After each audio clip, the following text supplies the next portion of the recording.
vamos para mais um episódio, mais um podcast. Esse é o nosso 11º episódio da segunda temporada.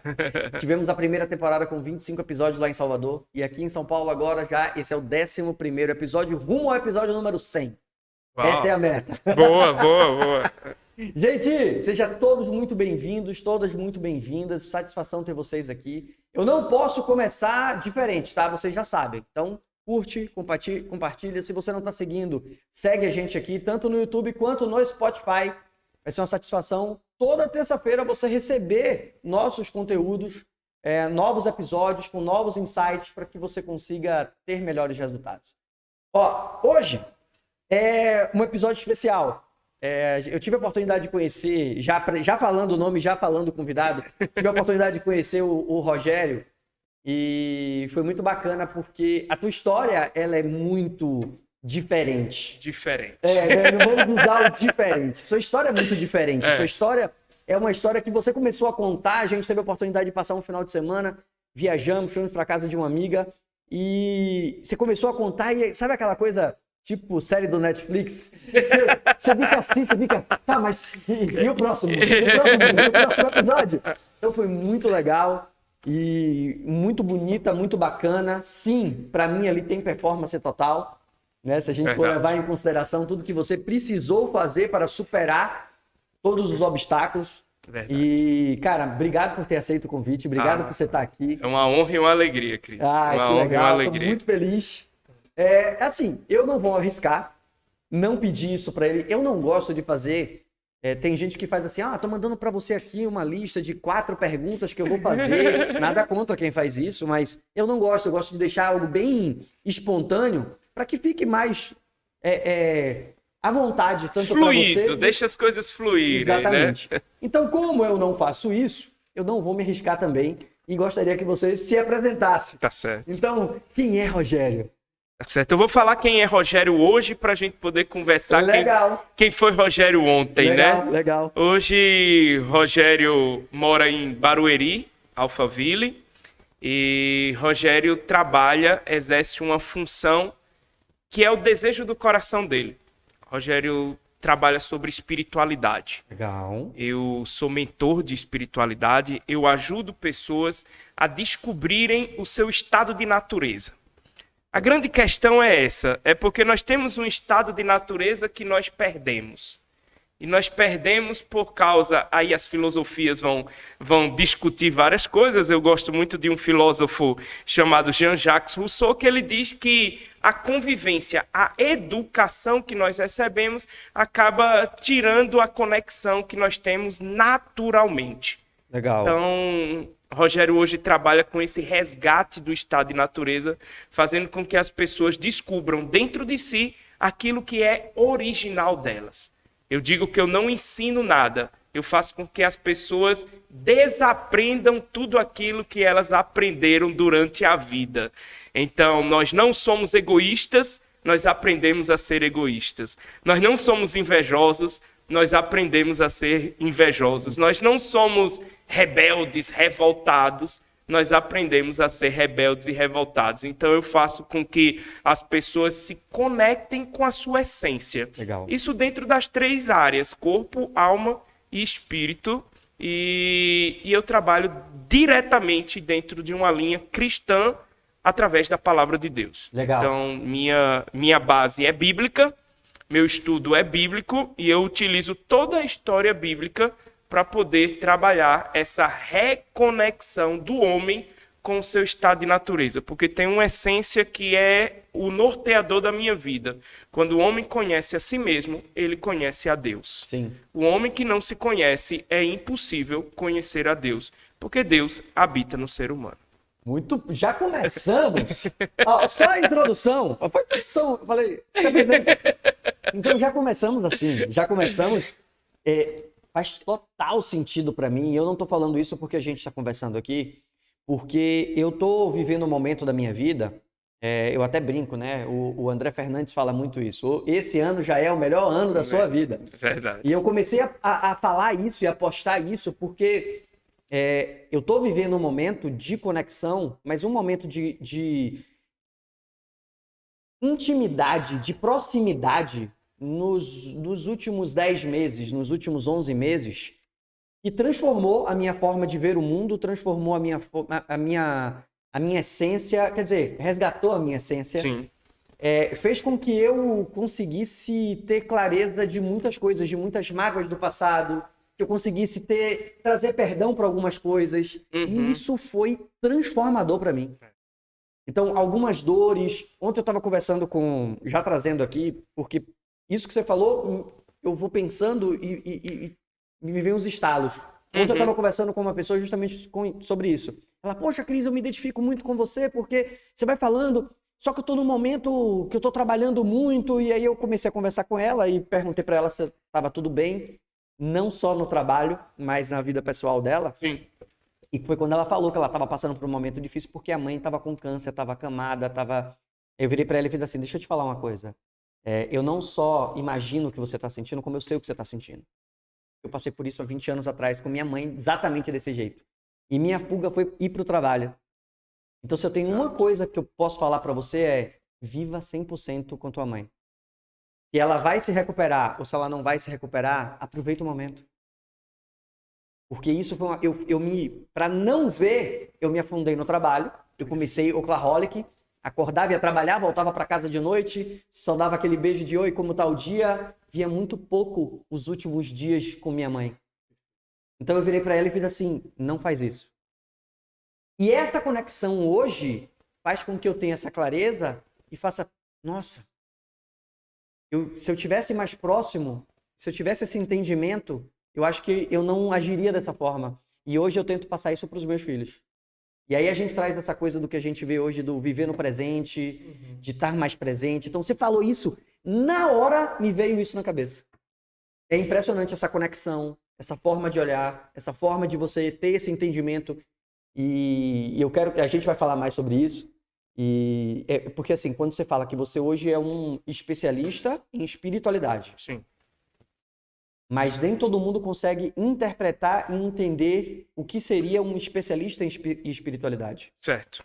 Então, me fala mais. Como meu filho de 9 anos, para você, Henrique, para você falar o que seria um especialista de espiritualidade. Tá. Eu costumo dizer que a nossa vida como completo, é uma intensa busca. Sim.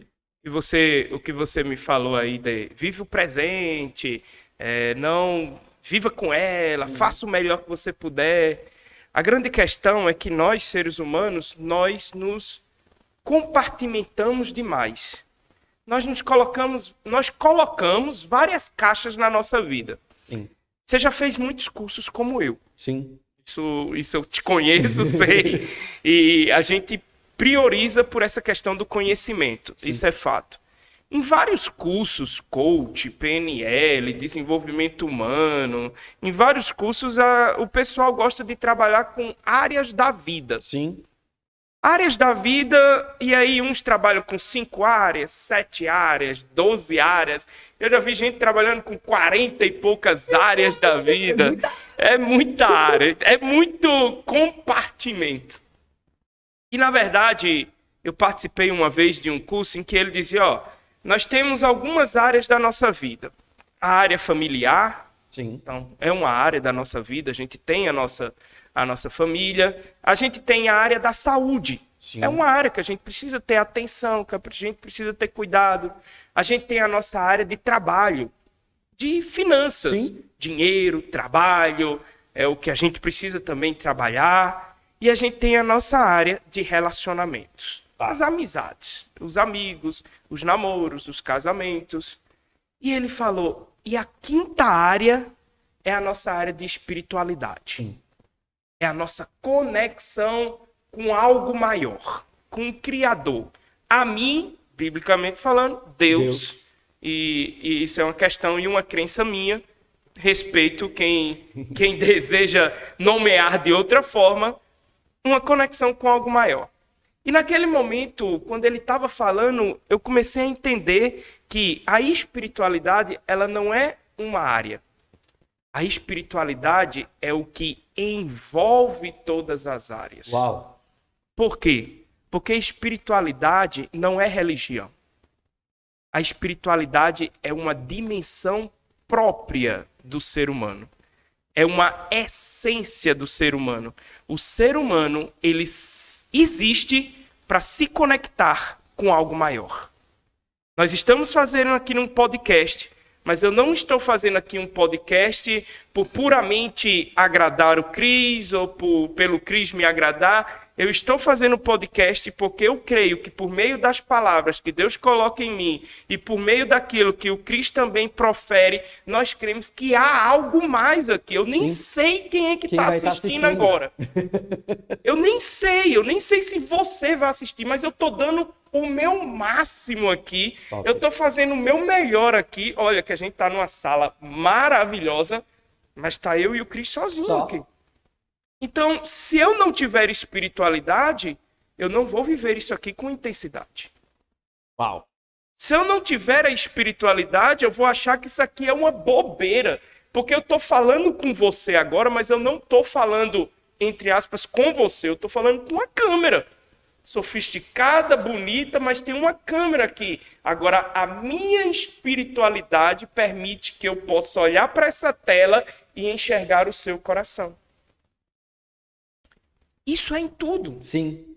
Minha família, se eu não tiver espiritualidade, eu vou tratar a minha família muitas vezes como um peso, como uma dificuldade, como um problema. No meu trabalho, se eu não tiver espiritualidade, se eu não entender que aquilo é para algo maior, é para algo que vai ser muito mais do que os meus olhos veem, meus ouvidos ouvem, meu coração sente, eu vou tratar o meu trabalho como um peso. Quantas pessoas hoje acordaram, a gente está gravando de manhã, mas quantas pessoas hoje acordaram dizendo que droga, tenho que ir para o trabalho?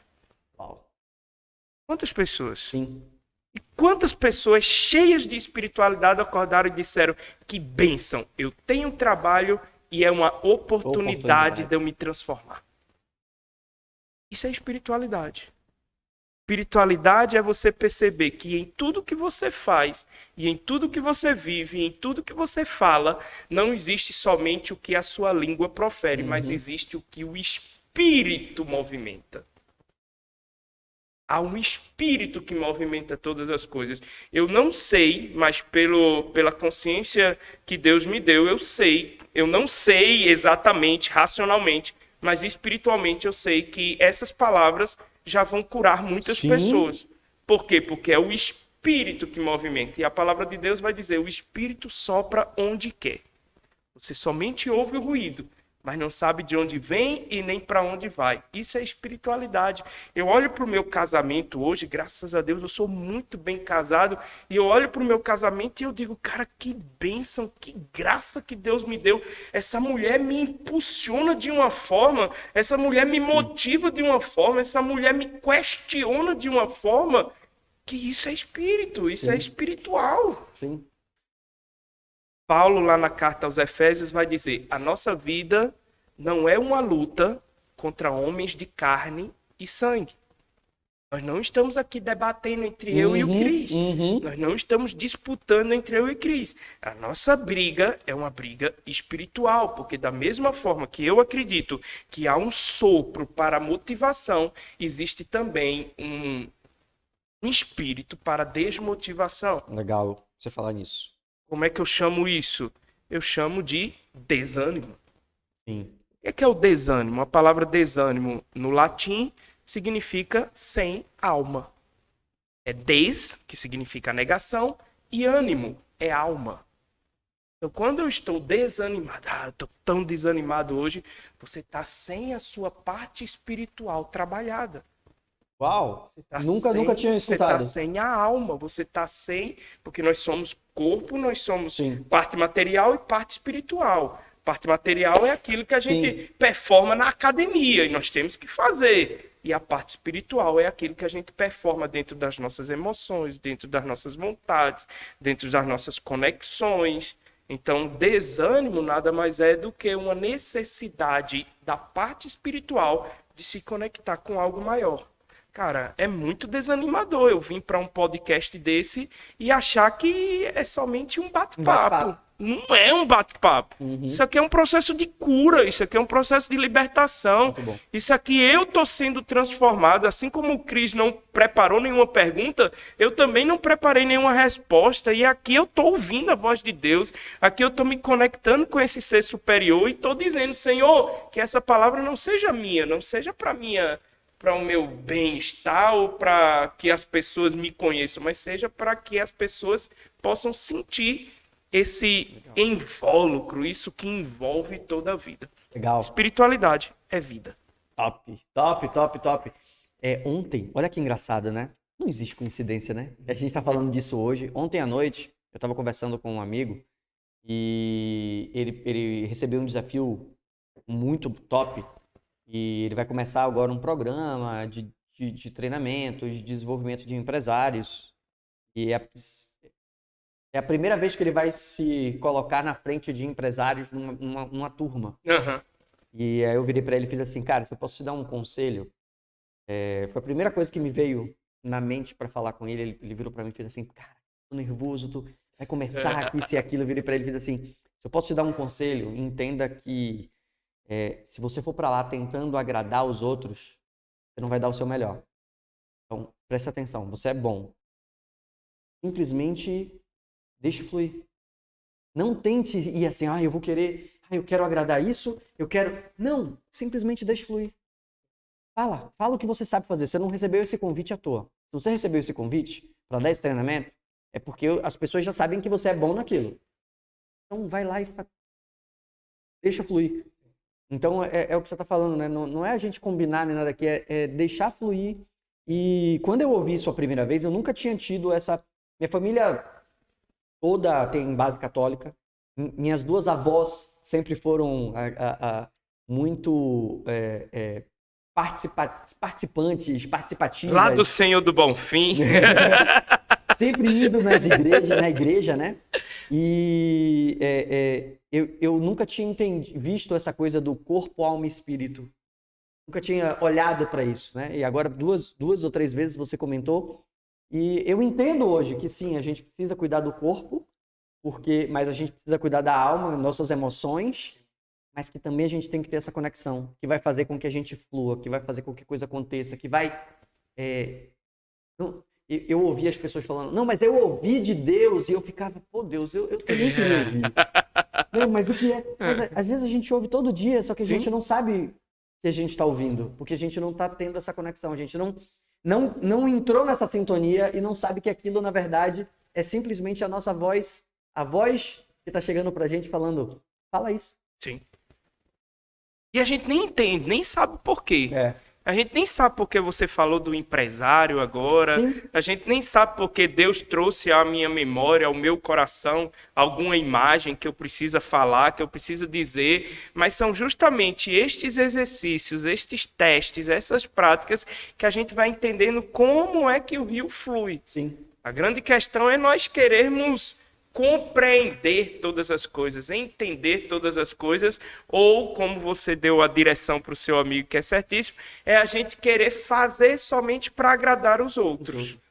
E aí, quando a gente faz somente para agradar os outros, a gente faz somente para agradar os outros. A gente não consegue tocar na alma, a gente não consegue tocar no coração, a gente não consegue anunciar aquilo que a pessoa precisa ouvir, e não aquilo que ela quer ouvir. Isso.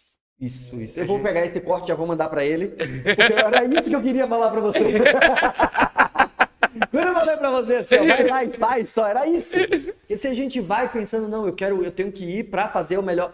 Não, você vai fazer o seu melhor, e fazendo o seu melhor, você vai estar ajudando outra pessoa. Mas se a gente fica naquela e essa é uma barreira hoje, dos dias de hoje. Hoje o Brasil é o país com o maior índice de suicídios. O Brasil é um dos países com o maior índice de suicídio, maior índice de depressão.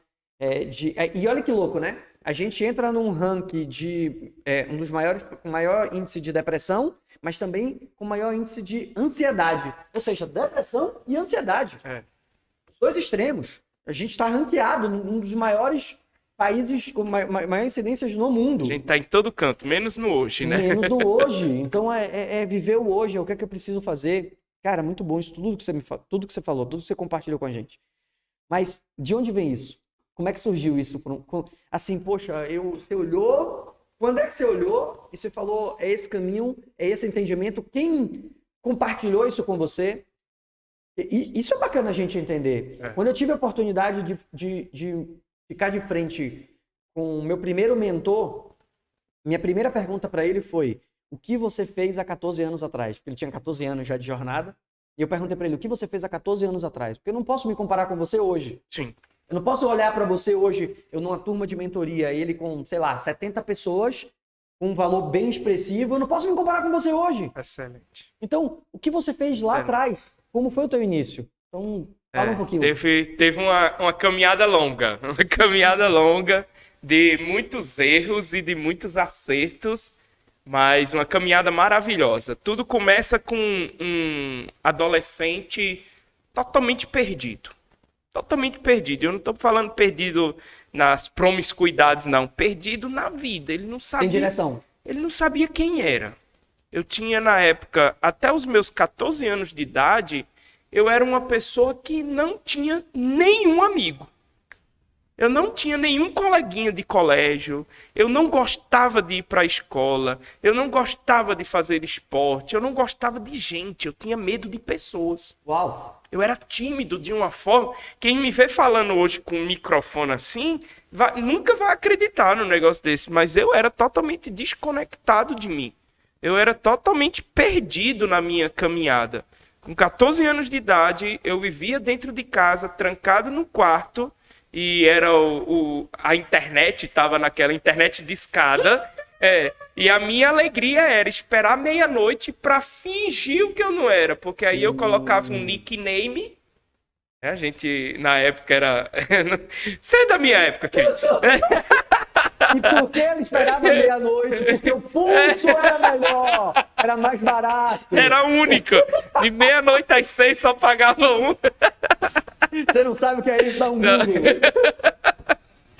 Então, meia-noite eu associava a minha vida com um novo nome, um nickname, eu botava um apelido para mim. Sim. Eu entrava nas redes e ali eu fingia ser quem eu achava que eu queria ser. Literalmente vivia num metaverso, que a gente vive hoje. E isso foi muito real, né? A internet, quando apareceu, a gente estava naquelas salas de bate-papo. Depois de um tempo, todo mundo falava: ninguém é real aí. Exato. Foi o início, assim, e ali eu namorava virtual, ali eu era amigo virtual, ali eu comecei a viver essa virtualidade e perdi o meu real. Perdi completamente. Eu não tinha nada, eu não fazia nada, eu estudava, eu sempre fui muito estudioso, mas era simplesmente por medo mesmo dos meus pais. Sim. Meu pai dizia que se você reprovar, você vai levar uma baita de uma surra. E eu dizia, cara, eu tenho que estudar para não reprovar, mas eu era totalmente desconectado da minha vida. Com 14 anos, minha mãe percebeu isso e disse, eu preciso procurar ajuda para o meu filho. Legal. Porque meu filho só tem vida virtual, meu filho não tem vida real. Eu faço um aniversário para ele e não vem ninguém. Não sei nem quem convidar, porque ele não tem nenhum amigo. Só se eu fizer um aniversário virtual para ele, né? Abrir uma sala de bate-papo e ali comemorar. E minha mãe, percebendo isso, ela pediu ajuda para uma terapeuta, uma psicóloga amiga dela. E a psicóloga foi assim muito usada por Deus, que chegou para ela e disse, coloque ele numa arte marcial. Numa luta. Sim. E aí minha mãe disse, botar meu filho numa luta, 14 anos, eu sempre fui bochechudozinho, sempre fui cheio, e minha mãe dizia, não, meu filho não tem jeito de quem luta, meu filho tem mais jeito de quem toca uma música, de quem toca não sei o quê, mas a psicóloga naquele momento disse a ela, coloque ele numa arte marcial. E minha mãe morava vizinho a uma academia. Uau! E ela nunca tinha percebido isso. E nem eu tinha percebido isso, a gente morava vizinho a uma academia, o nosso prédio era de um lado, ao lado do nosso prédio era uma academia, e a minha mãe foi lá me inscrever numa luta, e a única luta que tinha lá era o jiu-jitsu. E eu entrei lá assim, terrivelmente sem querer, né? Eu não queria viver aquilo, mas fui obrigado pela minha mãe. E quando eu comecei a me desenvolver fisicamente. Sim. Aquilo que antes era muito sombrio, trevas para mim, começou a clarear. Eu comecei a me conhecer, eu comecei a ter consciência corporal, eu comecei a perceber as minhas possibilidades e as minhas capacidades. É bem verdade que na arte marcial, no início, vamos dizer, no primeiro ano, a gente só apanha. Então, assim, foi um ano apanhando, um ano me colocando assim, dizendo, cara, não é possível. Mas eu me lembro até hoje, a primeira vez que eu consegui bater em alguém dentro do tatame, eu me lembro até hoje, eu tenho a imagem de quem foi, de como foi, da hora que foi. Por quê? Porque foi ali que abriu um leque e eu disse, eu posso. Eu posso. Eu sou capaz. Eu tenho condições, porque eu apanhei um ano para poder bater. E agora eu consigo.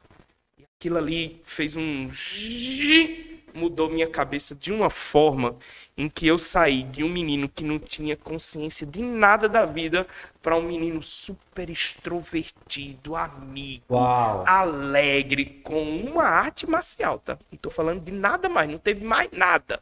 Foi uma arte marcial, consciência corporal, trabalho de corpo. O esporte é incrível. Esporte. Trabalho de corpo. Recomendo você, mamãe, que está assistindo, que tem seu filho criança, adolescente, jovem, se ele não faz nada, ponha ele amanhã, hoje, se você puder. Faça isso. Salva a vida. O jiu-jitsu, eu digo, salvou a minha vida. Salvou. Talvez eu hoje... uma arte marcial, assim como todas as outras, o karatê, o judô, enfim, é uma arte marcial. E a arte marcial, eu trago que você vai aprender a disciplina. Sim. A hora de você parar e ouvir. A hora de você só assistir. A hora de você apanhar para que você vá evoluindo. Exato. Então, isso é muito bom. É a vida, né? Ele ensina a dinâmica da vida. É.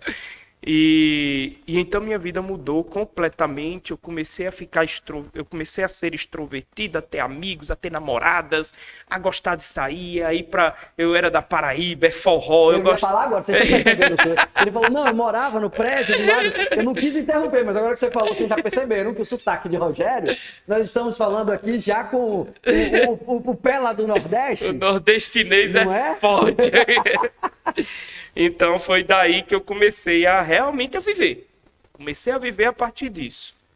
E a buscar sempre essa plenitude, essa alegria. Sim. Eu ia para os shows, eu me divertia, eu fazia de tudo. Aí entrei na faculdade aos 17 anos. E nessa pegada de vida. Faculdade de Ciências da Computação. Ciências da Computação. Foi o que na hora, porque eu acho um drama para o jovem ter que decidir uma profissão com 17 anos de idade, né? Mas na hora, meu pai é farmacêutico, minha mãe é farmacêutica, minha irmã entrou em farmácia. Uau! Aí na hora eu disse, acho que eu vou fazer farmácia, né? Mas como eu gostava muito de internet, eu pensei, eu vou para Ciências da Computação. Então, fui uma ovelha negra nesse caso e comecei a fazer Ciências da Computação e sempre nessa empolgação pela vida. Sim. Cara, eu quero viver, eu quero aproveitar, eu quero fazer as coisas, eu quero me conectar, eu quero namorar, eu quero aproveitar, cara. Perdi 14 anos da minha vida, eu quero tirar todo o proveito. O turbo vamos embora, vamos fazer tudo. Então eu viajava competindo, eu viajava para ir para festas em outros locais, eu tinha muitos amigos. Até hoje, eu já saí de João Pessoa, vai fazer o quê? Já saí da Paraíba, eu saí com 22 anos de idade. Então vai fazer, não posso dizer, né? Então, pode sim. Vai fazer 17 anos que eu já saí da minha cidade, mas até hoje, quando eu volto lá, eu tenho pessoas que têm um carinho por mim, que eu tenho um carinho por eles, a gente se encontra. Que legal. Aí quando eu entrei na faculdade, eu conheci um cara que estudava comigo. E ele começou a me encher o saco. Ele começou a falar, Rogério, faça um grupo de oração na minha casa. Você não quer ir, não? E eu olhei para ele, na primeira vez, aí eu disse, vai lá e ora por mim. Vai lá e reza por mim, tá? Aí ele, não, mas eu queria muito que você fosse. E eu disse, cara, eu não vou perder era sábado à noite. E eu dizia, eu não vou perder meu sábado à noite Vou perder meu sábado de sair com meus amigos, de sair com minhas namoradas, de viver a vida para poder ir para um grupo de oração. Não vou. Eu venho de um berço católico, Sim. mas sem prática nenhuma, né? Fui batizado, fiz Eucaristia, mas sem prática de igreja nenhuma, sem espiritualidade nenhuma. E aquele meu amigo, toda sexta-feira, ele vinha me encher o saco, dizendo, vamos lá, vai ser amanhã, lá na minha casa. Eu disse, cara, não vou. Outra sexta, não vou. Outra sexta, não vou. Só tem um problema, o curso era de 4 anos. Se toda sexta ele chamando? Toda sexta. E o pior que eu gostava dele, porque ele era muito inteligente. Então ele me ajudava nas De provas, segunda, entendeu? quinta, vocês estavam bem próximos. Aí chegava na sexta ele, vamos lá. Ele era muito inteligente, então eu gostava dele para eu aprender as coisas, que ciência da computação era um curso pauleiro mesmo. Caraca. Então eu precisava muito dele e eu não podia simplesmente não falar com ele, eu precisava dele. Mas na sexta-feira era esse convite. Até que chegou, acho que depois de uns 3, 4 meses, eu pensei, cara, 4 anos assim, eu não vou dar conta. E aí eu disse, vamos fazer o seguinte, esse sábado não tem nenhuma balada. Eu ia ficar em casa, então eu vou. Eu vou. Agora eu vou te pedir uma coisa. Eu vou, mas você não me chama mais nunca. Me deixa quieto. Tá bom? Eu vou fazer, mas você não me chama mais nunca e a gente continua amigo, de boa. E aí ele disse, tudo bem, Rogério. Amanhã você vai. E aí eu fui, nesse sábado, cheguei lá, eu não sabia de nada. O povo cantava uma música, eu não conhecia. Eu só sabia sanfona, triângulo e zabumba, aquela música, aquele louvor, aquelas coisas. Eu não conhecia nada disso, mas permiti. Sim. Eu era muito intenso, estava lá, permiti viver aquilo. E em determinado momento eu comecei a experimentar um negócio que eu nunca tinha experimentado nesses 3 anos de vida intensa. Eu tinha 17 anos na época, 17 para 18. E eu comecei a sentir que havia algo em mim, além de tudo aquilo que eu tinha experimentado. Naquele momento ainda, lá na sexta, Lá, na mesma sexta? naquele sábado, era sempre sábado à noite. No mesmo sábado. Era sábado à noite. Aí, em determinado momento, o meu amigo era baterista lá. Tinha uma bandinha, ele era baterista. Em determinado momento, o pregador que estava lá pregando, falando da palavra que eu nem conhecia, ele estava falando da palavra do semeador, a parábola do semeador. O semeador saiu para semear e jogou as sementes. E ele estava explicando ela, lembro como hoje, um sábado à noite, ele pregando sobre o semeador, e de repente ele disse, pessoal, fechem os olhos.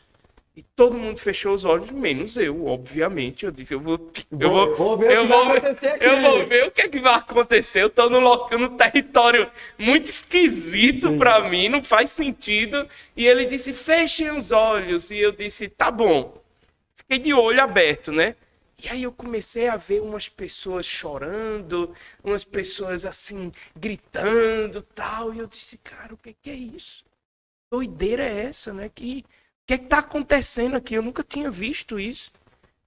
Em um determinado momento, eles tocando, cantando e orando, eu comecei também a sentir algo novo na minha vida, experimentar, inexplicável. Não tem como eu colocar em palavras aquilo que eu vivi.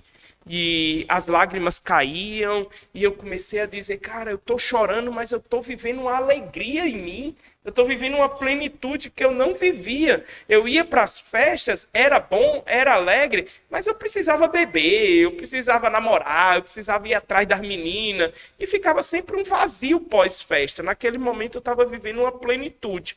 E quando terminou, para não alongar muito, quando terminou eu conversei com meu amigo e eu disse, o que foi isso? Uau. Foi isso que eu senti. Só preciso saber isso. O que foi isso? Eu nunca experimentei isso, eu quero saber o que é isso que eu senti aqui. E ele me falou uma frasezinha só. Você teve uma experiência com o Espírito Santo. Eu disse, cara, eu não sei quem é o Espírito Santo, mas eu quero viver isso o resto da minha vida. Uau. Eu quero sentir essa experiência todos os dias da minha vida.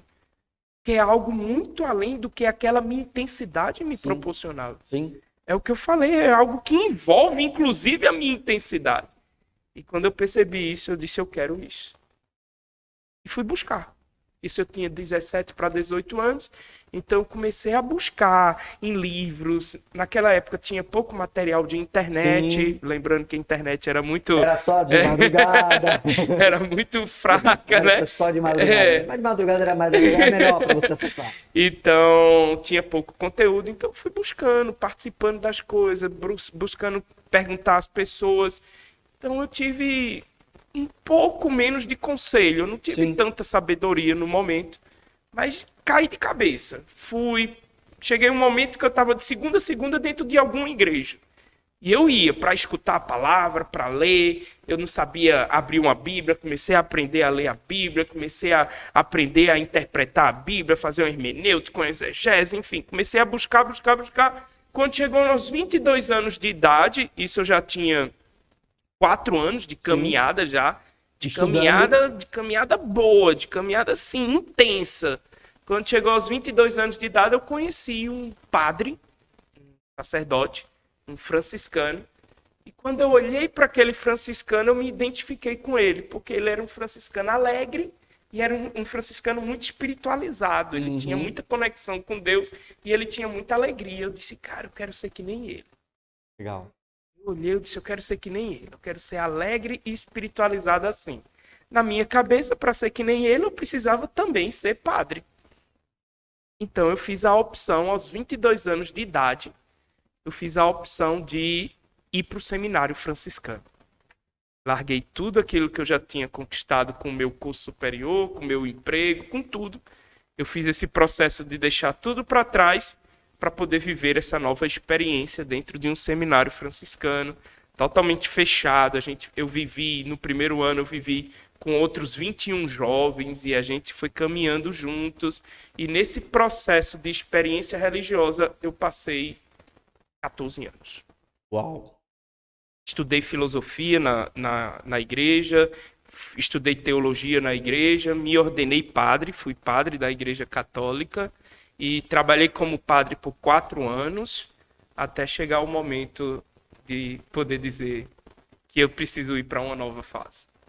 Mas essa fase, aí é onde a gente entra a caminhada, né? A importância da caminhada. Essa fase dentro da igreja é que foi uma fase de construção. Sim. Porque, por exemplo, eu vivi processos totalmente desconectados, mesmo dentro da igreja. Eu era uma pessoa intensa, eu era uma pessoa muito alegre, eu era uma pessoa muito espontânea, eu adorava fazer esporte. Quando eu entrei para a religião, propriamente dita, né, para o seminário, eu comecei a achar, e aí entra o processo mental também, eu comecei a achar que tudo isso era pecado. Tá. Levou para um extremo. Eu levei para o outro extremo da radicalidade, mas não no sentido de uma radicalidade saudável, mas Sim. de uma radicalidade mesmo doentia, de achar que não, essas coisas do mundo são pecado, essas coisas não prestam. Então, por exemplo, eu era apaixonado por jiu-jitsu, eu amava treinar jiu-jitsu. Eu comecei a achar que treinar jiu-jitsu era coisa do pecado e ia me levar para o inferno. Uau! Então eu deixei de treinar, eu deixei de ser intenso, eu deixei de ser alegre. E eu não estou falando que foi por causa dos outros, Sim, foi a minha experiência. É um entendimento. Foi o meu A forma de olhar, foi a interpretação, foi como você enxergou naquele momento. Exato. Foi o meu processo. Sim. Foi a minha caminhada. Eu fui para aprofundar na espiritualidade e acabei caindo na religiosidade. Sim, perfeito. Grande- Legal você falar isso. É. Eu tava aqui, eu vou perguntar. A grande questão foi essa. Eu fui para poder viver uma espiritualidade, uma vida abundante, e acabei caindo numa religiosidade. E o que é a religiosidade, em linhas gerais? É simplesmente se preocupar com comportamento ao invés de essência. Então eu estava mais preocupado com aquilo que eu vestia, com aquilo que eu falava, por onde eu andava, o que eu fazia, do que o que o meu coração pedia. Sim. E nesse processo eu quase me destruo de novo. Então, em 6 anos, eu cheguei a engordar 35 quilos, Uau. a ter várias enfermidades. Eu cheguei a ter um momento de andar eu tinha que andar com uma cinta, com uns ferros, porque minha coluna doía tanto que eu tinha, na época, quando eu entrei, eu tinha 75 quilos. Engordei 35 quilos, eu fui para 110. isso, né? Sim, Matemáticos. sim. Fui para 110, então imagine, em 5 anos, 6 anos, o corpo não aguentou. Não aguentou. Então comecei a ter muita enfermidade, muita doença, muita dor. E esse processo eu só fui definhando e achando que eu estava fazendo certo. Eu acreditava que eu estava fazendo certo. Esse olhar de a gente, essa verdade absoluta, né? E isso a gente, às vezes, eu estava aqui pensando comigo que eu ia fazer essa pergunta da espiritualidade e da religiosidade. É muito perigoso quando a gente tenta colocar a nossa verdade absoluta, porque o que eu vivi, o que eu senti, o que você sentiu, por exemplo, naquele sábado, que fez a sua conexão, é a tua verdade absoluta. Por que seu amigo te chamava toda sexta-feira para que você fosse? Porque era a verdade absoluta dele, do que ele tinha vivido, ele queria compartilhar. Top, mas é a verdade dele, é o que ele sentiu. É por que aquela pessoa estava daquele jeito, por que aquela pessoa chorou, por que aquela pessoa gritou, por que aquela... E isso quer dizer que a religiosidade não é boa? Não. Para algumas pessoas ela é fundamental. Eu acredito muito nisso. Mas a gente ter essa clareza, saber discernir isso faz total diferença. Porque às vezes a gente se perde, mesmo estando ali com a base, olhando, lendo, e a gente acaba se perdendo nisso. É legal você trazer isso, é legal você trazer que você... Imagina, você foi lá para dentro para que você pudesse ter uma vida abundante, pudesse ter uma conexão incrível e você se viu se afundando. Cada vez mais escasso, cada vez mais mentalmente, inteligentemente, cada vez mais depreciado. Então, assim, foi um processo em que eu permiti ser rendido por aquilo que deveria ser somente uma fase. Sim. É o que você falou. Eu acredito muito nisso que você falou. A religiosidade, ela é boa, mas ela é uma fase. Sim. Precisa entender e respeitar as fases da vida. Por exemplo, eu vim de uma vida, naqueles meus 3 anos, até os 17, 18 anos, eu era muito intenso. Então, eu bebia. Já usei drogas.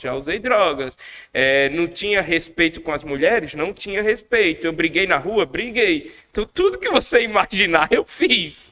Então, tinha muita intensidade para as coisas boas e para as coisas ruins também. Sim. Quando eu conheci a igreja me pôs uma disciplina. E a disciplina foi muito boa. Sim. Por quê? Porque aí eu comecei a entender, cara, então eu não posso mais beber. Porque se eu beber, eu perco o sentido. Eu não posso mais me embriagar, né? Porque se eu beber, eu perco o sentido e eu vou fazer besteira. Então, peraí, deixa eu me disciplinar nessa área, deixa eu me disciplinar na sexualidade, deixa eu me disciplinar nisso, naquilo.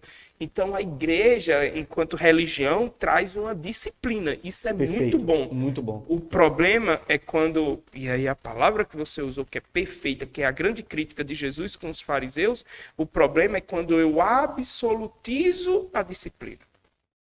E aí eu acho, falar porque Deus colocou no meu coração, mas eu vou falar.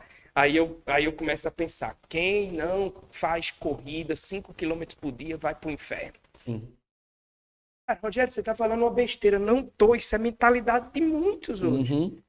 Quem escuta isso vai pro inferno. Quem não faz isso que eu faço vai pro inferno. Aí o que é que eu fiz? Eu peguei algo que foi uma experiência minha dentro de um processo disciplinar e eu comecei a colocar como absoluto na vida, não só minha, como na vida de todo mundo. Jesus chega para os fariseus e diz, pessoal, pare de achar que o jejum é para todo mundo, é para qualquer época, é para qualquer momento. Não, o jejum, enquanto o noivo está presente, ninguém precisa jejuar. Haverão dias em que precisarão jejuar. Mas o que é que os fariseus faziam? Eles faziam um jejum religioso.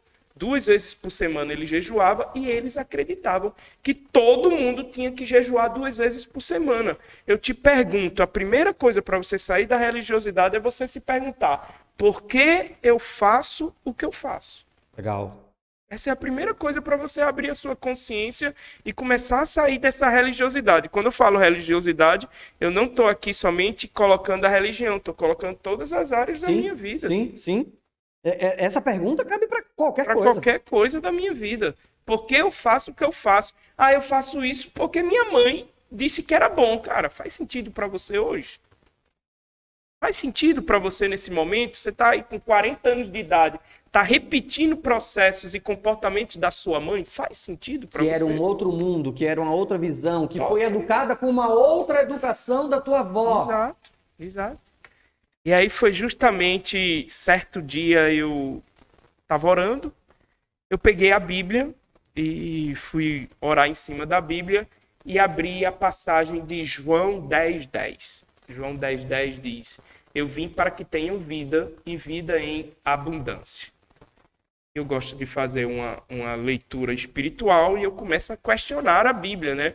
O que é que significa vida? O que é que significa abundância? O que é essa vida em abundância que Jesus deseja para mim? Quando eu fui perceber cair em mim, eu não estava vivendo essa vida abundante.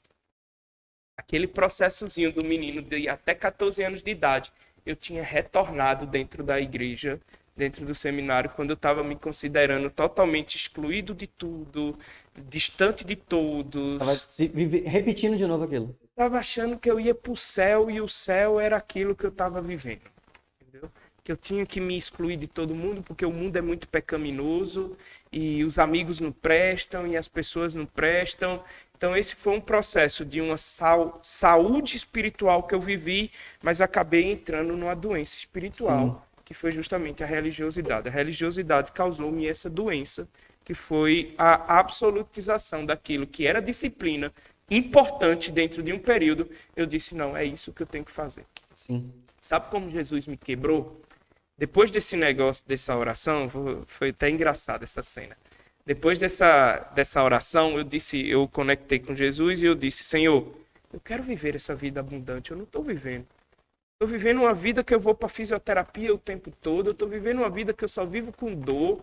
Eu estou vivendo uma vida que eu não tenho paz, não tenho alegria. Eu não estou vivendo essa vida abundante. Eu quero viver essa vida abundante. E aí começou a ser o desejo do meu coração. Até que um dia eu fui fazer compras para o local onde eu morava, né? Fui fazer supermercado. E aí eu passei na frente de uma academia. Passei na frente, assim. Quando eu passei, eu olhei para a academia e meu coração... Jiu-jitsu. Ai, que estranho, né? Meu coração bater assim, tão forte por causa daquilo. E era uma academia aberta, não era um negócio que você entrava para ver. Sim. Era um galpão... Espelhado. Aberto? Aberto, tudo aberto e dava para ver os caras treinando. Aí eu passei por ela, olhei, meu coração bateu, continuei reto em direção ao supermercado. E aí eu disse, não, preciso parar para dar uma olhada. Legal. Aí eu parei o carro lá na frente, voltei, sentei no banquinho que tinha. Desculpa te interromper, você ainda como padre? Eu era padre. Sim. Eu era padre. Era padre e ainda religioso. Sim. Tinha pedido a Deus para transformar meu coração, mas ainda estava religioso. E aí eu parei, sentei no banquinho e vi o povo treinando. E, cara, assim, dava pra ver no meu... Eu acredito que dava pra ver no meu olhar, aquela alegria, assim, olhando, babando aquele... E eu olhando aquilo e o povo treinando, aí saiu. O professor disse, oi, tudo bem? Eu disse, tudo bem, tô bem. Aí, você já treinou jiu-jitsu? Eu disse, já. Você tava de roupa de padre? Não, tava normal. Eu ia pro supermercado, eu não usava nessas horas, não. Tava normal, ele não sabia que eu era padre, tá? Ele não me conhecia. É até interessante, porque não foi ele, eu digo que foi Deus mesmo que falou com ele. E aí ele disse, que legal, você já treinou? Eu disse, já, treinei até os 22 anos, mas eu não treino mais não, tá? Eu não faço mais não. E aí ele disse, por que você não faz? Você parou com que faixa? Eu disse, parei na faixa marrom, que é a penúltima, depois da marrom é a preta. Aí eu parei na faixa marrom, não, mas eu não treino não, parei aqui só para ver vocês e tal. Ele disse, não, faz o seguinte, vem amanhã dar um treino com a gente. Caraca!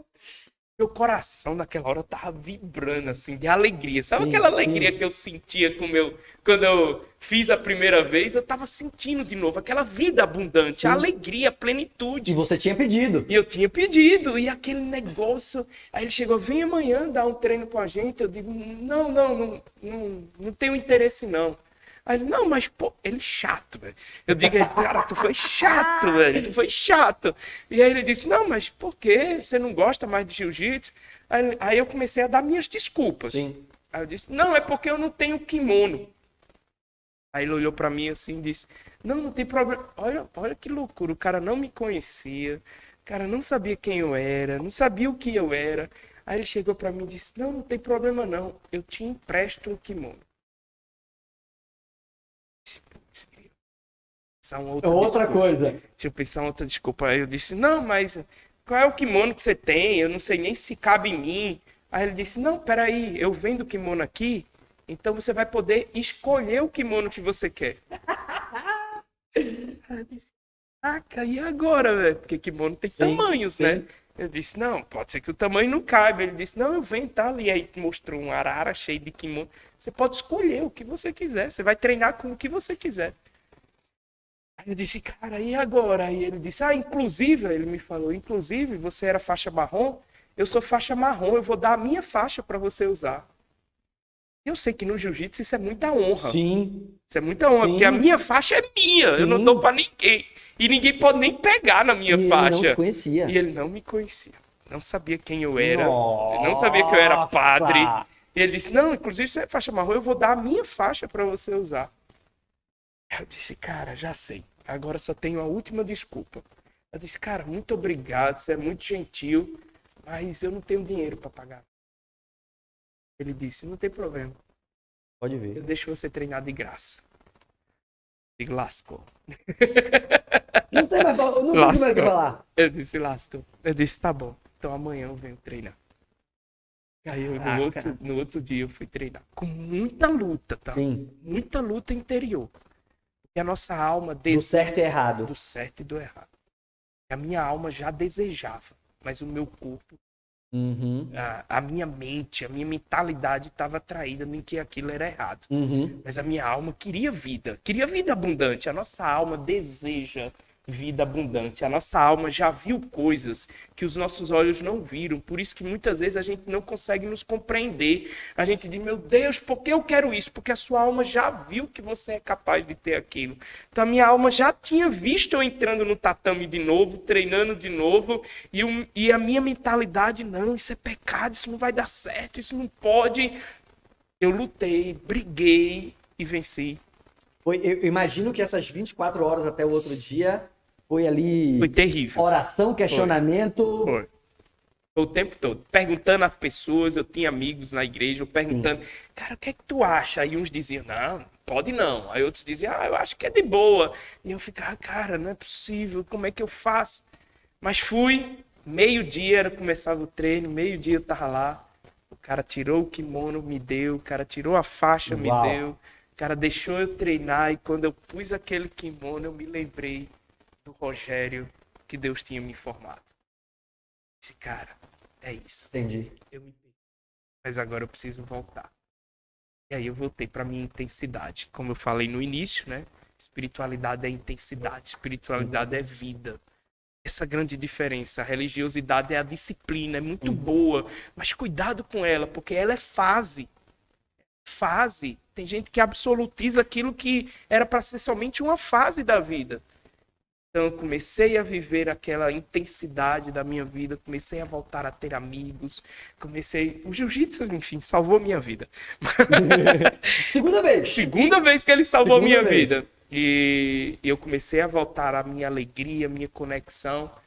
E comecei a perceber que no local onde eu estava já não me aceitava desse jeito, não me aceitava da maneira que eu vivia. A religiosidade é muito forte dentro das igrejas, e eu não estava disposto a combater e a brigar por causa disso. Então, para não me perder, eu resolvi sair, deixar de ser padre e agora anunciar essa espiritualidade, essa esperança, essa palavra de Deus que nos convoca para uma vida. Lógico, você continua acreditando naquilo, você continua crendo, você continua seguindo. Você falou, meu estudo todo baseado em cima da Bíblia. Sim. Você só conseguiu entender que aquela verdade absoluta não era tão verdade nem tão absoluta. E que aquela fase da minha vida tinha passado. Sim. aqui tem um outro grande ensinamento que eu aprendi a duras penas. Não torne fase eterna na sua vida. Sim. Fase é fase. Você saiu da Bahia, Sim. foi uma fase maravilhosa. Você ama a Bahia. Não é porque eu deixei de uma coisa que eu digo, eu rejeitei aquilo. Não, foi uma fase. Perfeito. Uma fase da minha vida. Quando eu me lembrei agora, quando eu saí de casa a primeira vez, da casa dos meus pais, minha mãe chegou para mim e disse: meu filho, você não me ama mais não? Eu digo, mãe. Mãe sendo mãe. Mãe sendo mãe. Eu digo, mãe, é claro que eu te amo, mas eu não posso viver a vida toda dentro de casa. Uhum. Eu preciso construir as minhas coisas. Eu preciso construir a minha história, porque senão eu vou viver o tempo todo dentro de casa, sob o cuidado de mãe, e eu não vou crescer nunca. Boa. Então, tudo na nossa vida é feita por fases. Nós temos fases.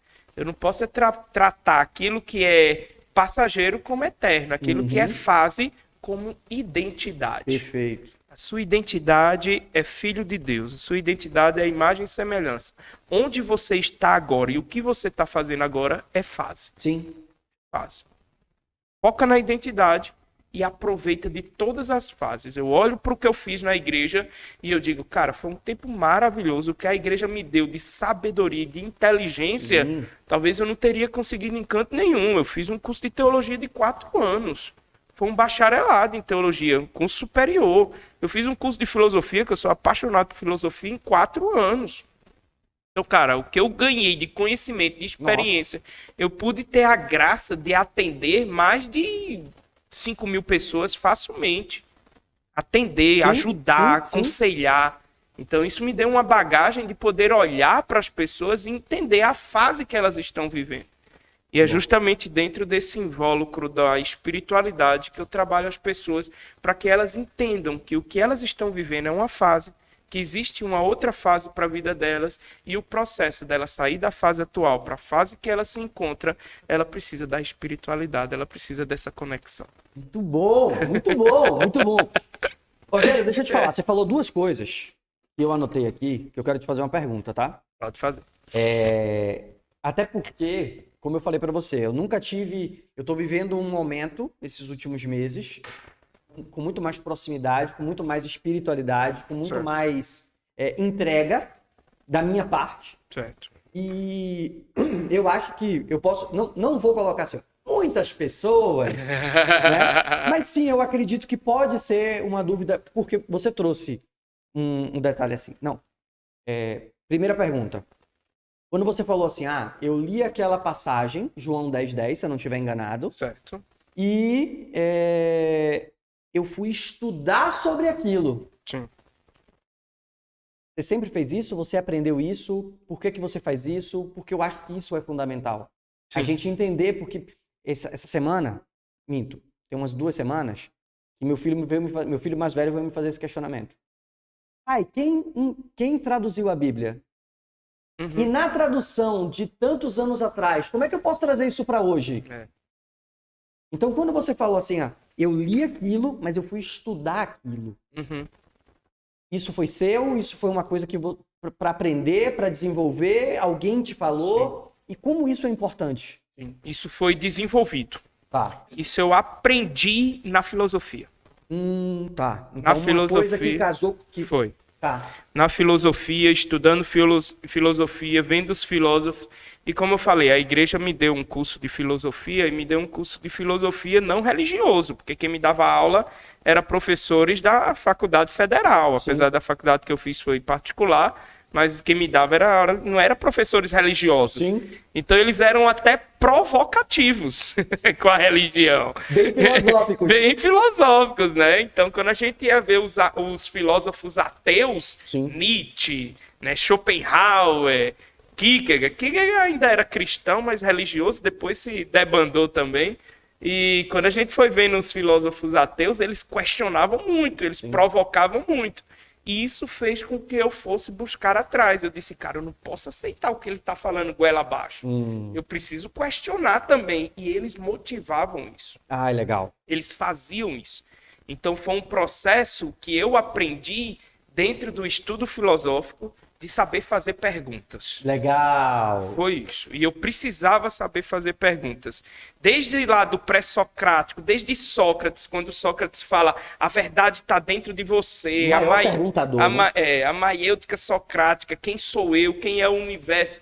Então, com a filosofia, eu aprendi a necessidade de não aceitar as coisas goela abaixo. Sim. E até hoje eu não aceito. Quando eu cheguei na teologia, eu comecei a estudar a teologia, eu comecei a questionar a teologia.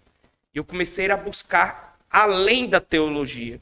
Porque não é simplesmente a pessoa chegar e dizer, mas na Bíblia fala isso. Eu não sou desse. Eu gosto de saber, a Bíblia fala isso? Tá bom. Vamos ler no hebraico, vamos ler no grego. Aí eu tive que estudar hebraico, tive que estudar grego, para poder a gente ver no original, pega o sentido original da palavra, a palavra traz isso, a palavra é direcionada para que comunidade? Por que Paulo está falando que a mulher é obrigada a usar o véu? Por que Paulo está dizendo em Coríntios que a mulher tem que se comportar dessa maneira? Por que Paulo está falando disso? Porque na comunidade de Coríntios tem um contexto de prostituição muito grande. Então era naquele contexto. Então a mulher que não usa o véu, ela pode ser confundida com uma prostituta. Então ele diz, mulheres, vocês que são da igreja, usem o véu para que vocês não sejam confundidas com as prostitutas. Porque próximo da comunidade cristã tinha um templo de Afrodite. Era um templo grego, onde Coríntios é de uma cidade, é numa região da Grécia, sim, onde no templo de Afrodite ficavam as mulheres se sim, prostituindo. E aquelas mulheres utilizavam os cabelos para poder seduzir os homens. Nós não tínhamos as roupas curtas de hoje. Elas utilizaram o que elas tinham. Então Paulo diz, pessoal, se vocês forem para a igreja, não usem os cabelos de vocês, usem um véu para não serem confundidas com as mulheres do templo de Afrodite. Cara, quando eu entendi isso, eu digo, cara, tem gente que absolutiza o uso do véu como aquela que você acabou de falar. Se não for, vai pro inferno. Se não for, vai pro inferno. E tem gente. Você vai ver, você que está assistindo agora, se vocês quiserem ver essas absolutizações, é só entrar no meu Instagram. Rogério Carvalho Oficial, que eu posto algumas coisas sim, bíblicas, algumas coisas não, posto muita coisa bíblica, de ensinamento a partir não do que eu leio e tá lá, a partir de um estudo. Legal. E aí eu faço o estudo, mas tem gente que, por exemplo, eu fiz esse estudo do uso do véu e tem gente que eu já sei, esse é da igreja, eu já conheço. É impressionante, o cara não precisa nem dizer qual a igreja pertence, eu já sei. No que ele colocou ali... No que ele escreveu, eu já sei qual é a religião dele. Já sei, é nítido. É a linha de pensamento, né? Porque é a linha de pensamento, perfeito. É a linha de pensamento que a igreja prega.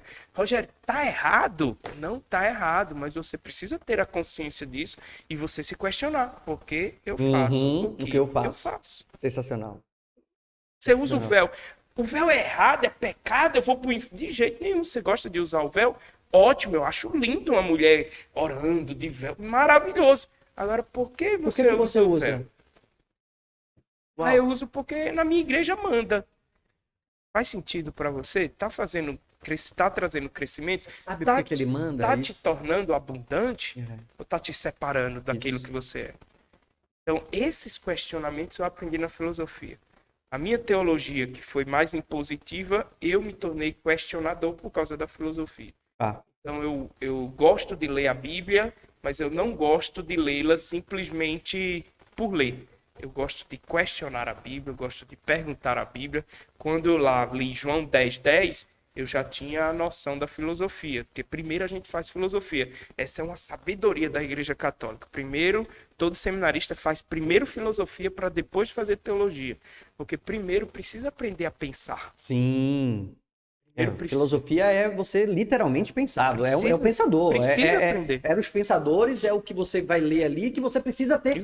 Tem horas que você... Eu gosto muito de filosofia, nunca estudei a fundo, nunca me aprofundei, vai pegando uma coisa ou outra, vai pegando um texto ou outro, mas é impressionante, não tem como você não ler um texto, uma frase, e você não entrar numa reflexão ali que você precisa... Por que isso? Porque... Eu até questiono, né? Eu sempre brinco isso, até no mundo do coach, quando o pessoal, eu tive a oportunidade de ir, só trazendo aqui a que você falou de Sócrates, e aí tinha aquela coisa, eu fui assistir uma palestra do Tim Gallery, que é um dos criadores do coach. Sim. E, não, porque ele é o pai do coach. Eu falei, gente, se a gente for olhar Sócrates, então... É a mesma coisa. Né? Então, não vamos... E a outra pergunta que eu queria te fazer, aí eu me coloco, eu trouxe isso de como você estuda, até porque meu filho me fez esse questionamento, e que eu achei fantástico. Tá. E... Aí, deixa eu só terminar, só para ficar mais claro, né? Aí, Paulo, lá em Romanos 12:2, ele vai justamente falar isso. Não vos conformeis com o mundo. Não vos conformeis com o mundo não permita-se entrar numa forma. Sim. Não deixe Legal. que ninguém coloque você numa forminha e diga, ó, você é quadrado, tá bom? Não, se você quiser ser redondo, você vai poder ser redondo. Você só vai precisar estudar, você só vai precisar aprender a ser redondo, você só vai aprender a crescer. Por exemplo, quando eu saí da igreja, deixei de ser padre, teve 3 padres que chegaram para mim e disseram, você tá ferrado, para não dizer outra palavra. Sim. E aí eu disse para eles, por que eu tô ferrado? E eu sei que foi com maldade, né, que eles falaram. Mas eles disseram, você tá ferrado, porque todo mundo que deixa de ser padre não consegue crescer mais na vida. Uau! Eu olhei para ele e eu disse, pois eu vou te provar que eu sou diferente. Vou te provar que isso não acontece comigo. Isso é impossível, porque todos que eu conheço sempre desejaram voltar depois, sempre quiseram arrependidos, porque não conseguem. E realmente é bem complicado, porque quando a gente sai da igreja, a gente sai sem nada. Sim. Eu saí, o povo diz, ninguém começa do zero. Eu comecei do zero. Uau! Eu não tinha nem onde morar. Eu tinha a opção de voltar para casa dos meus pais, que não era uma opção para mim, ou então ir para algum outro canto. Eu não tinha nem onde morar. E aí eu lembrei da palavra e disse, Senhor, tu não desonra um filho teu, então dá um jeito. E foi quando Deus colocou uma pessoa na minha vida que pagou 9 meses de aluguel para mim. Uau! Então, assim, eu fiz diferente para poder mostrar que existe a possibilidade do diferente. E uma grande... Não é vingança, tá? Mas pode ser uma vingança santa. Mas uma grande... Muito bom! Pode ser uma vingança. Santa. Pode ser, mas um grande pedido que eu faço para Deus é que Deus faça a minha vida prosperar ainda mais. Deus tem feito minha vida prosperar muito. Mas eu quero que Deus faça a minha vida prosperar financeiramente muito mais. Que eu quero ser dizimista da igreja desses meus amigos.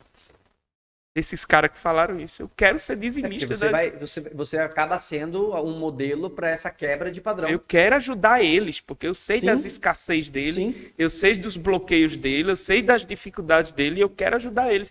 E eu não quero ajudar eles com a mentalidade, nem com a nova vida, eu quero ajudar eles com o dinheiro. Sim.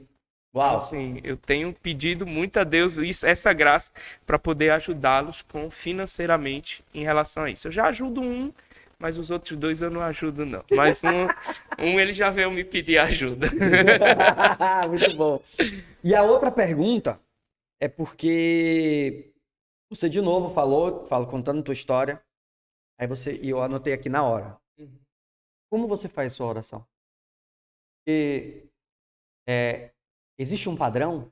Existe uma forma? Como a gente se conecta? Eu brinco que eu falo sempre. Outro dia eu estava até brincando com a Sabrina, eu sempre acordo, eu sou o primeiro a acordar da casa, e eu vou fazer ali o meu ritual, que eu faço minha oração, eu faço minha meditação, eu faço minha conexão. E nesse dia estava muito frio.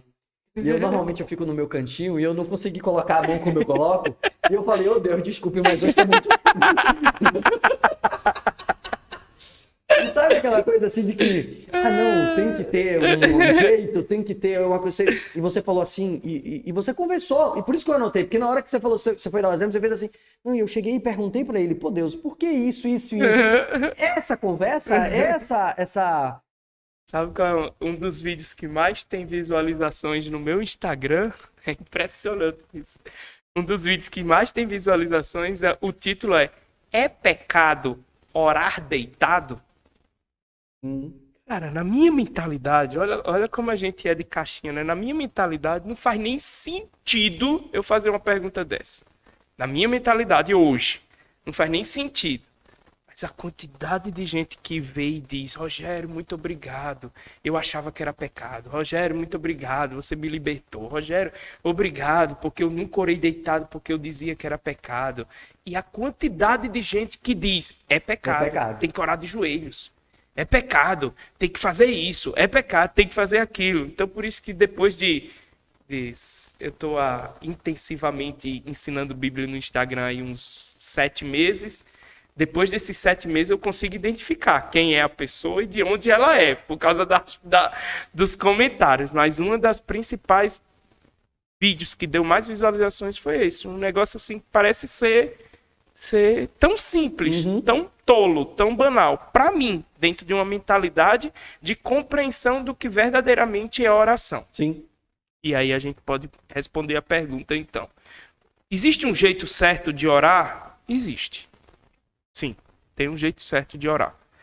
Mas eu quero, antes de falar qual é o jeito certo de orar, eu quero falar de uma pessoa que eu admiro muito e que a Igreja Católica considera como um santo, canonizado, mas que é um grande homem, realmente, que é Francisco de Assis. A história de vida dele realmente é modelável, é um exemplo. Ele. E Francisco de Assis, ele, depois de morto, ele tem um irmão dele, um companheiro dele, não irmão de sangue, um companheiro dele escreve uma biografia da vida dele. Sim. Até porque para ser santo precisa ter a história, né? Então o irmão dele, um companheiro, escreve a biografia. E esse companheiro dele coloca: Francisco não orava. Isso deu um bafafá. Pois é. Deu uma confusão na igreja. Porque pensaram, como é que a gente quer canonizar um homem que não ora? Como é que eu vou canonizar uma pessoa? Porque Francisco, todo mundo já dizia, é um santo, é um homem de Deus. Como é que a gente vai institucionalmente, religiosamente canonizar uma pessoa se você faz uma biografia dele e bota assim, ele não orava? E o biógrafo disse, não, tá bom, eu vou consertar. Aí ele foi, voltou e consertou. Francisco não orava, vírgula. Ele era a própria oração. Cara, e hoje a biografia é desse jeito, é desse né? jeito. Francisco não orava, ele era a própria oração. E quando eu estudei o franciscanismo, quando eu estudei a vida de Francisco e li tudo dele, quando eu vi essa frase, deu um estalo assim na minha cabeça, eu disse, oração é isso. Oração não é um momento, oração é a vida. Legal. Oração é a minha experiência. Se eu falar para você, Cris, que eu não tô orando agora, eu tô mentindo. Tô vivendo um processo de oração aqui. Legal. Eu tô me conectando com você, eu tô me conectando comigo, eu tô me conectando com Deus, porque eu tô atento também ao que Deus quer comunicar comigo. Eu tô me conectando com todos aqui, eu tô conectado nesse momento. Eu tô orando nesse momento. Então a oração não pode ser resumida a um momento específico em que eu dobro meus joelhos e eu faço uma prece. Senhor, ajuda-me nisso, ajuda-me... Rogério, e essa oração não é válida? Isso é um tipo de oração. Legal. Mas o grande problema das pessoas é isso. É que resume toda a vida delas somente nisso. Quantas pessoas hoje só têm uma comunicação com Deus no domingo? Vai para o culto, Sim. quando vai para a missa. O resto da semana é uma desgraça. A pessoa vive 6 dias no inferno para viver um dia no céu. 6 dias na luta, no labor, na dificuldade, naquela tensão, naquela dor para poder chegar no domingo e dizer, ufa, como é bom. Mas Deus quer fazer bom todas as horas. Então, assim, eu, pessoalmente, eu tenho meus momentos de oração? Tenho. Mas eu faço de tudo para que a minha vida toda seja uma oração. Hoje, quando o Rogério está dirigindo, eu tenho a consciência que eu estou orando. E a minha vida é uma oração. Sim. A minha esposa uma vez chegou para mim, olha que interessante. Isso aí mudou minha mentalidade também. Isso faz uns 2 anos. Eu estava não me lembro se eu estava no shopping ou era no supermercado com ela. Sei que teve uma pessoa, não vou ter recordação direta, mas teve uma pessoa que fez alguma barbeiragem comigo. Naquele momento eu cresci, né? Sim. Homem, macho, eu cresci. Eu cheguei para ele e disse, por que você fez isso? Meio autoritário, grosseiro. Você pensa que você é quem para fazer isso? O cara parou e disse, não, me desculpe, eu não tive a intenção, tal, me desculpe, tal. Eu disse, não, tá bom, sai. Aí minha esposa chegou para mim, sábia demais, minha esposa. Ela chegou para mim e disse, amor, você viu o que você fez? O que foi que eu fiz? Você viu como você tratou a pessoa? Mas você viu o que ele fez comigo? Aí ela olhou pra mim e disse, amor, imagina se essa pessoa te conhece. Imagina se essa pessoa vê teus conteúdos, vê que tu fala de amor, de bondade, de abundância e vê tu se comportando desse jeito. Imagine como vai ficar o coração dela diante de Deus agora, porque a pessoa que ensina ela trata desse jeito. Parei, eu disse, é verdade, amor, você tá certo. E a gente seguiu a vida e naquele momento eu entendi, cara, eu no supermercado eu tenho que estar orando. Uhum. Por isso que a palavra diz, orai e vigiai em todos os momentos. Como é que eu vou orar todos os momentos se eu tenho meu trabalho? Como é que eu vou orar todos os momentos se eu tenho que dirigir? Como é que eu vou orar todos os momentos se eu estou fazendo podcast? Eu repito, aqui eu estou em oração. Sim. Aqui eu estou conectado, aqui eu estou atento. Obediência, aí vamos para mais um aprendizado. Obediência não é fazer o que mandam. Obediência não é fazer o que manda. Ah, eu sou muito obediente ao Cris. O Cris mandou eu pegar esse negocinho aqui. Eu nem sei o que é, mas achei legal, simplesmente. É nosso patrocinador. Ah, é? É. O Cris pediu para eu pegar esse negocinho aqui e tomar. Então eu sou muito obediente ao Cris. Cara, obediência não é isso. Obediência é uma palavra derivada do latim, que significa ob mais audire. É obaldire. Obaldire, depois traduzido para o português, ficou obediência. E obaldire significa ob, abrir, expandir, e audire, audição. Tá. Ouvir. Então, obediência significa estar com os ouvidos bem abertos para captar a essência de todas as coisas. Não é porque o Cris mandou eu fazer que eu tenho que fazer. Eu preciso entender por que o Cris mandou fazer isso. O que isso vai contribuir na minha vida? Não é tudo que os outros mandam que acrescenta na minha vida. Porque senão eu estaria simplesmente fazendo o que todo mundo manda. Uhum. Volto à ideia de querer, lá do início, de querer agradar todo mundo. Uhum. Obediente não é quem agrada todo mundo. Obediente é quem agrada a Deus e a si mesmo. Sim. É quem tem a consciência de, cara, olha, eu percebi agora de que eu posso fazer isso, de que eu não posso fazer isso, de que eu tenho que falar isso. Então eu estou sempre com os ouvidos bem abertos para poder captar em tudo na minha vida os sinais, os toques, as compreensões que Deus me dá por meio de tudo. Deus fala comigo por meio de tudo. Todos os momentos. Deus falou comigo hoje várias vezes agora aqui nesse podcast. Deus falou com você várias vezes aqui nesse podcast. Sim. Então isso é voz de Deus. Então hoje a minha compreensão de oração é traduzir em vida aquilo que eu acredito. Traduzir em vida aquilo que eu acredito. Eu tenho meus momentos de intimidade, sim, em que eu me recolho, em que eu pego a Bíblia, eu faço a minha leitura, eu faço o meu momento de agradecimento, eu faço o meu momento de declaração. Eu declaro, como você falou no início, eu declaro hoje vai ser. Hoje eu já fiz isso. Hoje eu tive aula com a minha turma de mentoria e hoje eu já fiz isso. Hoje a gente abriu 7 horas da manhã o Zoom e nós fizemos o nosso momento de declaração. Cada um foi declarando. Eu declaro que hoje vai ser o melhor dia da minha vida. Eu declaro que hoje eu vou fazer isso. Por quê? Porque eu estou vivendo esse processo espiritual. O processo espiritual é eu trago para a matéria aquilo que já existe no espírito. Sim. Então, a declaração produz isso. Então eu faço essas declarações, eu faço o meu processo de agradecimento e o resto eu vivo a minha vida. Então eu não oro, eu sou a oração. Eita, que pesado falar igual o Francisco. Muito bom, muito bom, muito bom. Mas faz total sentido porque quando você falou, eu escrevi, eu botei aqui na hora, ó, como você faz suas orações. Porque eu acho que eu vivi esse momento, como eu falei aqui rapidamente, há muitos anos atrás, eu vivi aquele momento, minha mãe muito doente, e aí a gente vive isso, né? A gente só vai procurar na hora da dor. É. E aí quando você traz agora, olha isso, oração é conexão, é estar conectado e o tempo todo. Então, Sim. por que só na hora da dor? Por que só no domingo? Por que só naquelas 2 horas? Por que não a gente viver e aí a gente vai encontrar essa abundância, né? Quando a gente tem essa percepção, isso muda, isso faz com que a gente olhe com outros olhos. Sim. Acima de tudo, a oração, a gente tem que entender que a oração é um processo de transformação interior. Sim. Tá? É um processo de renovação interior da minha fé. A minha fé, ela é expandida por meio da oração.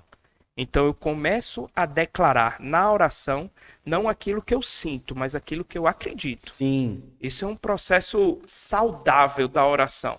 Porque tem gente que vai se colocar a oração e começa, ai, Senhor, não estou tendo nada para comer. Ai, Senhor, estou sentindo muita dor. Ai, não sei o quê. Cara, isso é lamentação. Sim. Isso não é oração. A oração é quando eu, diante de Deus, eu declaro aquilo que eu acredito. Senhor, eu acredito que o Senhor é o Deus da providência e vai prover todas as coisas sobre a minha vida. Eu acredito que eu não preciso ter medo, porque o Senhor é o meu pastor e nada eu temerei. Então a oração é um processo de transformação interior para que eu não viva apenas do que eu sinto. Eu sinto medo? Sinto, mas eu declaro coragem. Lógico. Eu declaro tem a ousadia. fé ali que está te norteando. Exatamente. Por isso que a oração é um processo interior de crescimento na fé. E não simplesmente um processo para ficar fazendo um iFood com Deus. Deus, me dá isso. Deus, me dá aquilo. Deus, me dá aquilo. Eu vou anotar essa. Né? A oração não é um iFood com Deus. A oração é um processo de transformação interior. Eu começo o meu dia agradecendo, por quê? Porque eu sei que Deus já fez o meu dia maravilhoso. Hoje eu declarei já. Esse podcast vai ser o melhor da minha vida. Hoje eu já declarei e eu já estou aqui sobre a espiritualidade, sobre a graça, sobre a conexão dessa certeza, porque a minha vida é transformada na oração, mas não uma oração lamuriosa, e sim uma oração na fé, uma oração de declaração, uma oração a partir daquilo que eu creio e não a partir daquilo que eu sinto. As nossas palavras, elas têm que ser alteradas, elas não podem ser palavras daquilo que eu estou vivendo, mas palavras daquilo que eu acredito que na eternidade já existe e que eu irei viver o mais breve possível. Por exemplo, vamos falar de relacionamento. Marido e mulher, cara. Quantas vezes a gente fala besteira porque a gente fala aquilo que a gente está sentindo? Quantas vezes a gente chega para nossa esposa e diz, você não, vou dar um exemplo, né? Você não presta. E a gente sabe que isso não é verdade. Mas a gente declara aquilo que a gente está sentindo. Então por isso que a gente precisa ter muito cuidado com as nossas palavras, para que as nossas palavras sejam não aquilo que a gente está vivendo, sentindo no momento, mas aquilo que a gente acredita desde a eternidade. Sim. Então a minha oração é uma oração declarativa de transformação interior para que a minha fé seja aumentada e eu possa materializar aquilo que já existe no Espírito Santo. Para muitos, a oração é mais uma prova da incredulidade das pessoas. Uau. Infelizmente. Para muitos, a oração é mais uma prova da incredulidade das pessoas. Porque elas ficam o tempo todo, Senhor, faz isso na minha vida. Sim. Senhor, por favor, me dá isso. E, cara, uma vez você pediu, agora você só precisa andar na fé. Você não precisa ficar se lamuriando e reclamando e murmurando o tempo todo. e sem andar. E sem andar. Porque Sem performar. E sem performar. Porque assim, tem uma frase que eu gosto, que é, o caminho se revela para quem caminha. Sim. E aí não adianta também você ficar lá só no... não. Tem não sei se é uma piada, não sei se é... Que é o rapaz no mar e aí... Na ilha, né? Ilha, e aí, não, Jesus vai me ajudar. E aí passa Aí outro vem... barquinho, Jesus, e depois tem... Ele afunda, morre, quando chega no céu... Cadê que você não me ajudou? Mandei um barco, mandei um helicóptero, mandei um avião, mandei um submarino. Você não quis, criatura? O quê? Né? Então, é bem por aí. Ó, foi uma aula, cara. Foi uma aula. Obrigado. E pensando nisso na aula, e eu tô aqui, eu passaria aqui, mas não sei nem quanto tempo a gente tem já. Eu também não. Né? Ixi, Mas, já passou bastante. Fica tranquilo. Vamos passar para os dias de hoje. E hoje? O que é que você tem feito? E hoje? A gente parou você encontrou ali vou trazer de uma forma, você encontrou uma luz ali e você, olha, isso aqui agora é meu novo momento. Aham, isso. E aí você sai da igreja e hoje, o que é que você tem feito? Então, hoje Rogério é faixa preta de jiu-jitsu. Uau! Treina todos os dias não, porque tem dia que a dor bate firme, que eu digo, hoje eu preciso descansar o corpo. Mas hoje Rogério é faixa preta de jiu-jitsu, voltou a intensidade de vida, voltou a conexão, voltou a alegria, voltou a vida abundante que ele tanto deseja. Rogério é casado com uma mulher maravilhosa. Rogério vai formar uma família, já formou em espírito, mas vai materializar uma família muito abundante, com muita criança, com a graça de Deus.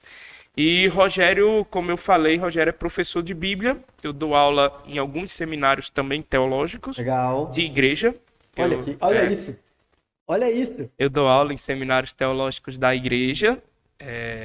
Algumas igrejas me convidam para eu dar aula de teologia. Nossa.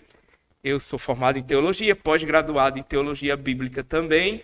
Então, a minha paixão, o meu amor é pela espiritualidade bíblica.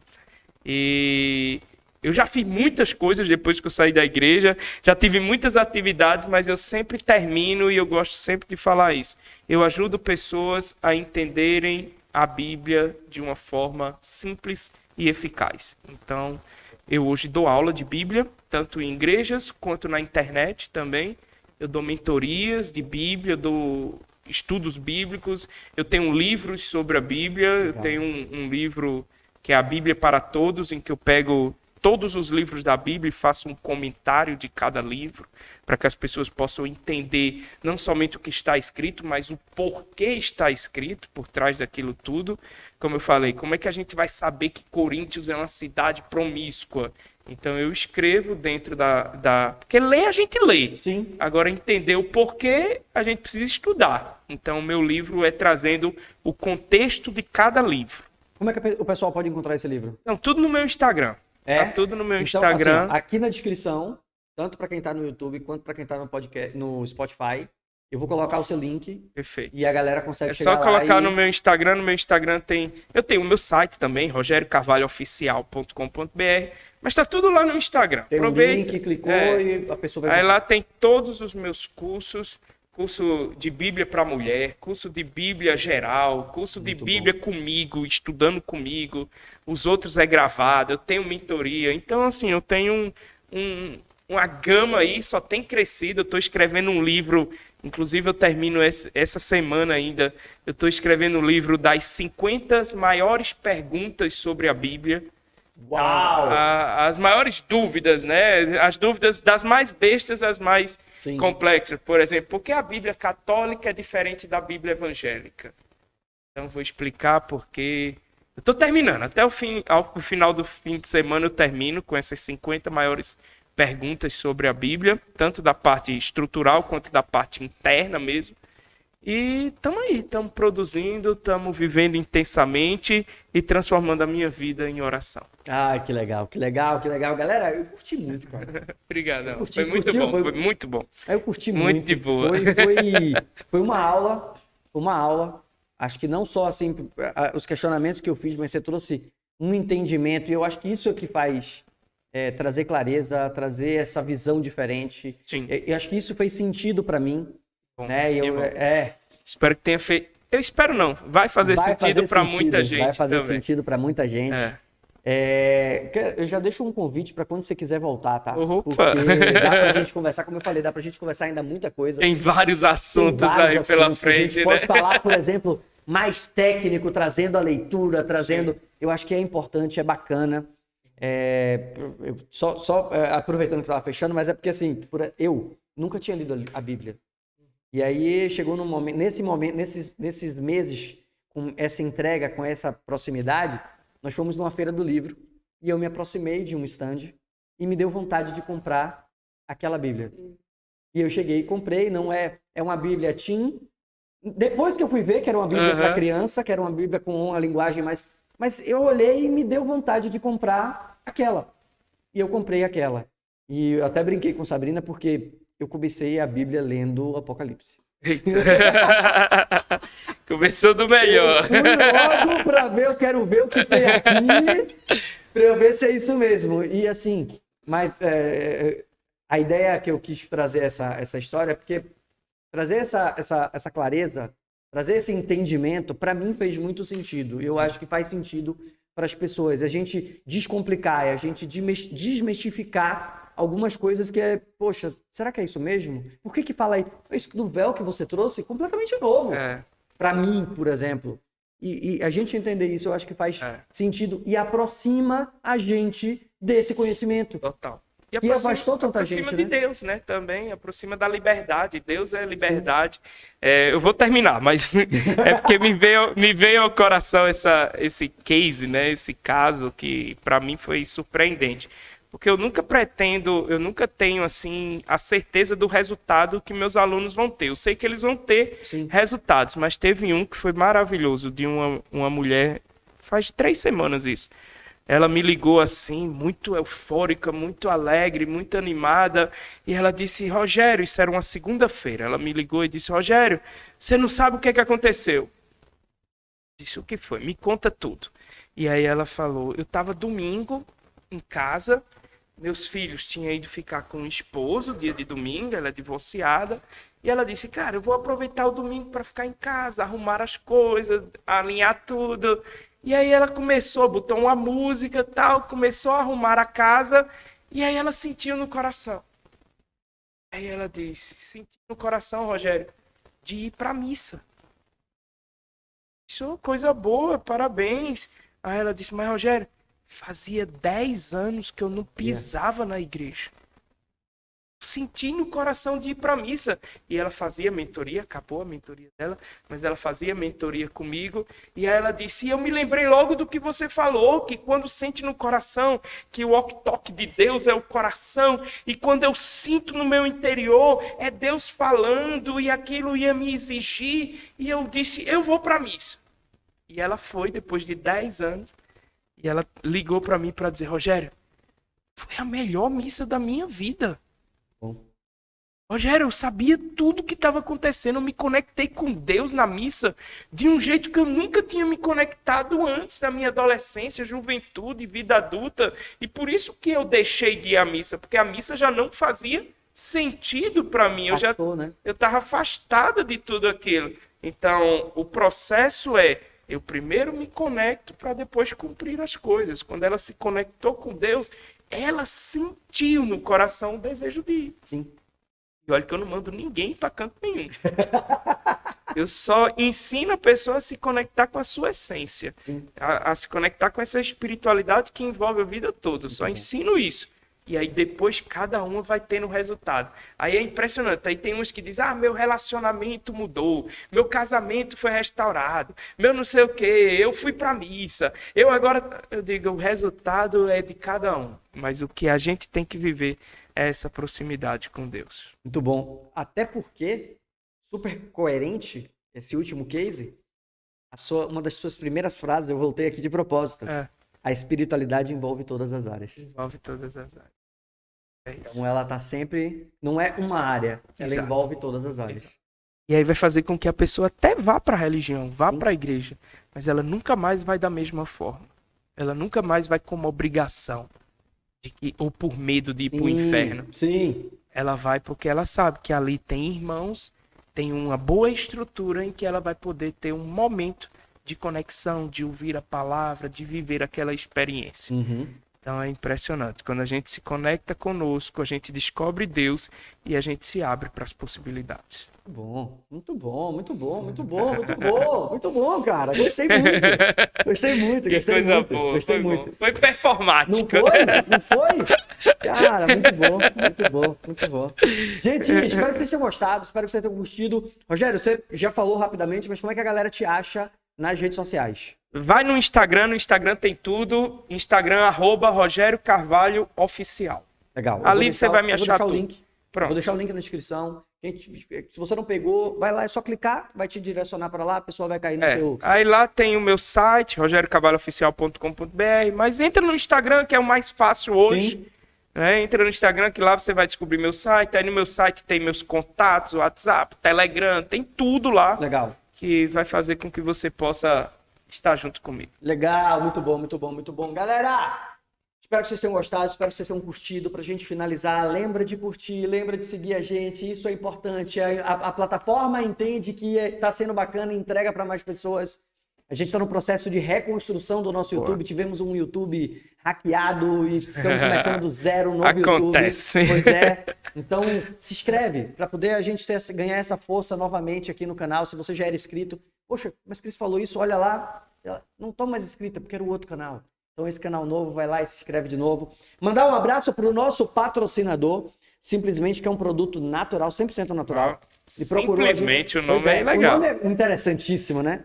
Simplesmente, ele tem o objetivo dele é trazer mais foco, trazer mais clareza mental e com produtos naturais, 100% natural. Só fazer com que você tenha esse funcionamento do seu cérebro ali trabalhando de forma correta.